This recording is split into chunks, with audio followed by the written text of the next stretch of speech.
Hey there, this is Susan, and I'm here for Kitchen Talk. Kitchen Talk is where we hang out in my kitchen.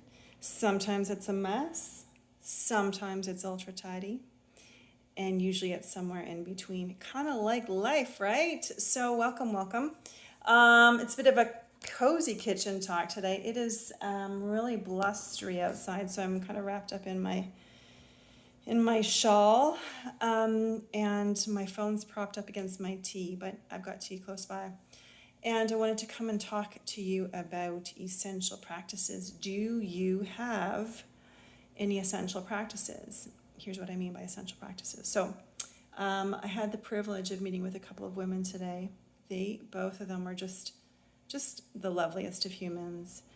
And in our separate conversations, they're both kind of going through some storms of their own, like not just like the weather, but just kind of like one has like kind of particularly, I don't know if she would call herself a storm, but you can just see she's really giving a lot of thought to some things. She's being very thoughtful about life and really reflective and really conscious of kind of where she wants to be and go next. And she's bumping up against some of those parts of herself that may or may not cooperate and trying to learn some new ways. And every time we're trying to learn a new way, that's kind of a little bit tricky. Another one has just got like all the things going on. And so a little bit overwhelming. And so whether these questions are for them or for you perhaps, a question that I hold for myself that I would offer you today as we hang out in my kitchen is, what are your essential practices? So essential practices are those practices that kind of, they're just so tried and true and reliable for us and are usually hard won. We've lived with them long enough, they've iterated themselves long enough that we know that they are going to serve us, they're going to support us, they're going to help us be in our lives kind of no matter what we're in. So here's some of mine. Also, they're quite unique to each person, and but they're there for us no matter the conditions of our life. So if we're kind of going through a lot, we're overwhelmed, life is stormy, we know what our essential practices are, and they're kind of like an anchor for us to be in our lives. When life is really busy in the good way and there's all the things going on and we have to kind of discern and figure out, what do I need to be doing? How do I need to be looking after myself in this thing? Our essential practices are there to remind us that we can't do all the things, but if we do these things, it'll be different. So they're kind of beacons, they're anchors, and they're our own because they meet us and they just serve us and give us just like the best thing. So here's some of mine. So sleep is one of my essential practices. I haven't always appreciated sleep. I have had a good, see, we're in my kitchen. Can you hear the dishwasher? Husband hates that noise. I'm just thankful we have a dishwasher so I can put up with the noise. Anyway, so sleep is one of mine. And I've gone through many years of my life where I kind of just like poo-pooed sleep, like, whatever. And a little bit of I can sleep when I die or whatever. And I would just burn the candle on both ends. And I came to sleep kind of maybe in my 30s. And when I really came to sleep as a practice, it just kind of transformed my life.